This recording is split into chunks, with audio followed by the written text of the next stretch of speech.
This show is a lot of work. And I think it's going to be my last show. I've had lots of them, so. I haven't had one for 20 years, so I guess it won't hurt me to get up a little early and start doing something. I actually booked this show 2 years ago. You know, Michael called me, we talked about it, and I said, how about 2008? And here it is, 2008. Holy teapot.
Form basically is, if you think of a cube, say a large block of wood, you know, 2 feet by 2 feet by 2 feet, well, it has a highlight on one side, and one side will be darker than the other, and then there will be the shaded side, and then there will be a cast shadow.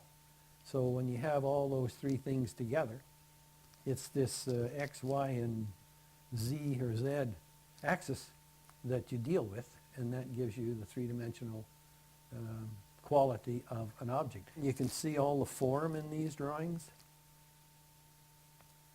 Like that man, the form of the man, the form of the canal, the form in the trees, and over there that portrait of the woman with the fist on her chin, the form of her skull with the light and the darks. And this one here, in repose more or less, the form of the body, the lights and darks. And that's why I think this idea of the enjoyment of forms comes into play. Same with those boulders up there, you know. Rocks or forms and things like that. There's a long story connected to this thing about me and forms. When I was a kid, 6 to 12 or something like that, I used to have nightmares, and they were horrible things. And in my nightmares, there were always these large forms, almost like rocks, and these things would be drifting over my head, you know, and kind of slowly and maybe bumping into one another and then moving on. And those dreams, those forms, and I used to wake up just, you know, wild, you know, trying to shake all that stuff out of my head. And I used to have those dreams quite often. These large, huge, dark forms would be bumping into one another, but not cracking or falling apart, just bumping into one another, you know, and then moving around. And they were horrible, horrible dreams. And then I don't know what happened. They just sort of disappeared or stopped.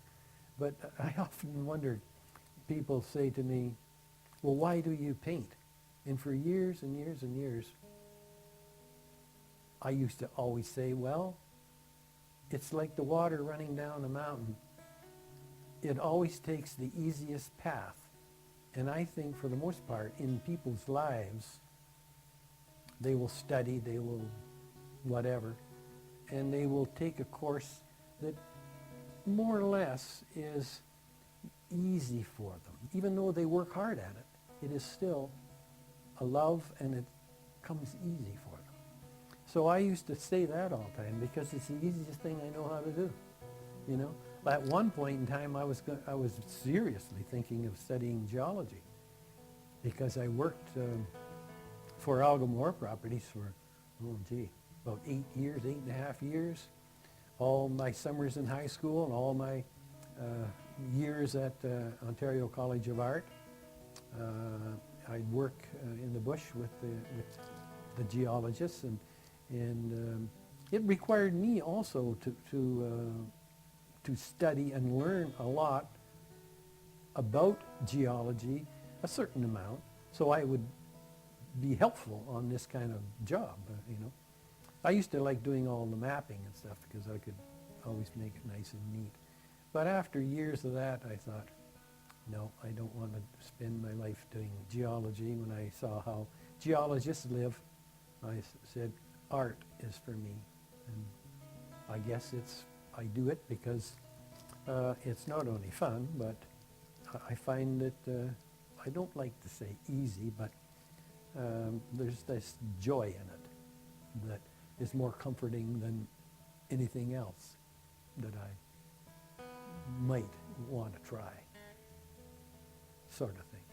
So I never wanted to talk about these nightmares, about these big booming things in my subconscious that gave me nightmares. So a lot of my work has to do with form, and maybe what I'm trying to do in a weird way is to overcome those nightmares by being able to draw or paint forms and get control of them rather than having them frighten me or control me.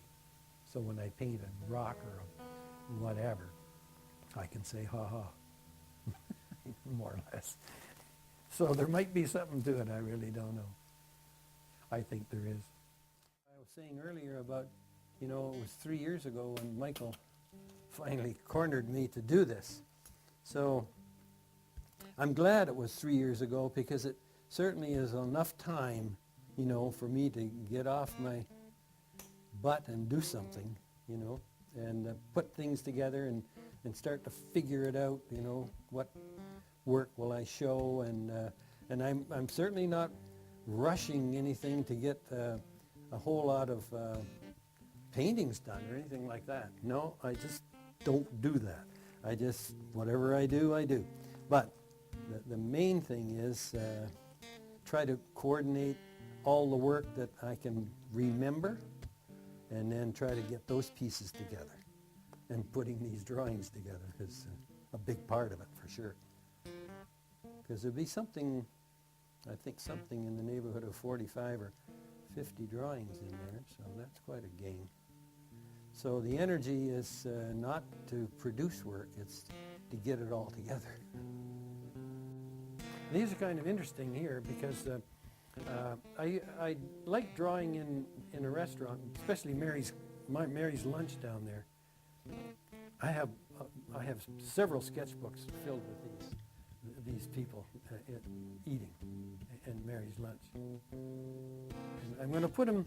I'm going to get maybe a larger there, that big frame over there, and a big board. And I'm just going to put them in here at sort of like that, and sort of a, you know, a little juggled kind of a format. Because I think they're very interesting, and it's something that I do.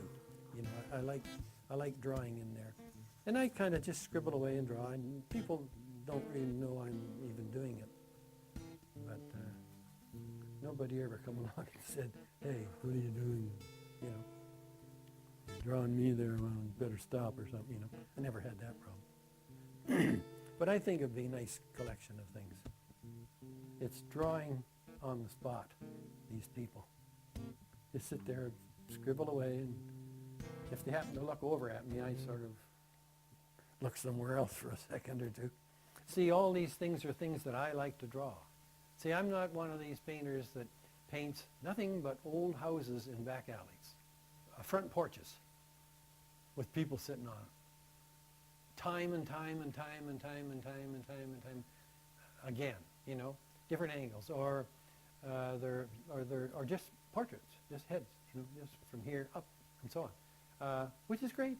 That's what they do. That's fine. I mean, art isn't just doing what I do, that's for sure. So when I wander around, say up at the canal,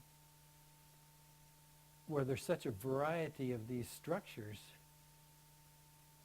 I might just, you know, suddenly be somewhere and look and, oh yeah, that's really interesting, and I'll draw that. So this variety of subject matter is just typical of me. I'm not an engineer, that's for sure, but when I draw these things like this, I try my best to make sure that I pay attention to how that structure is actually built. I mean, like I say, I'm not an engineer, but engineers built that, so they know what they're doing. So I try to look at that, because maybe an engineer will say, no, we don't, you know, that's all wrong or something.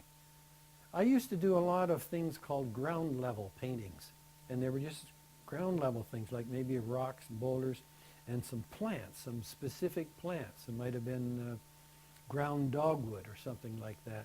Well, I used to look at those leaves and look at the flower, or in the fall when they turn into little red berries. I used to paint those things, and with that accuracy about it. So if there's a biologist or a botanist comes along, he says, oh, that's not right. I don't want to hear that.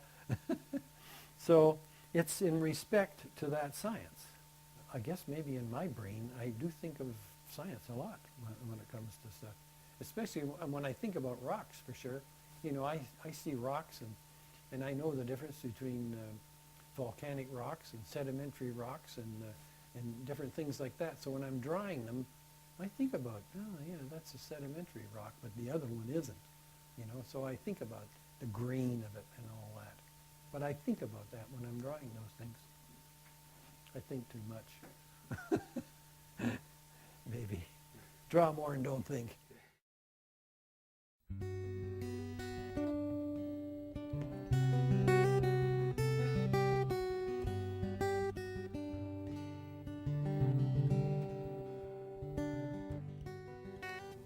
It's so strange that when I think about it, I've been coming up here for probably 25, 30 years.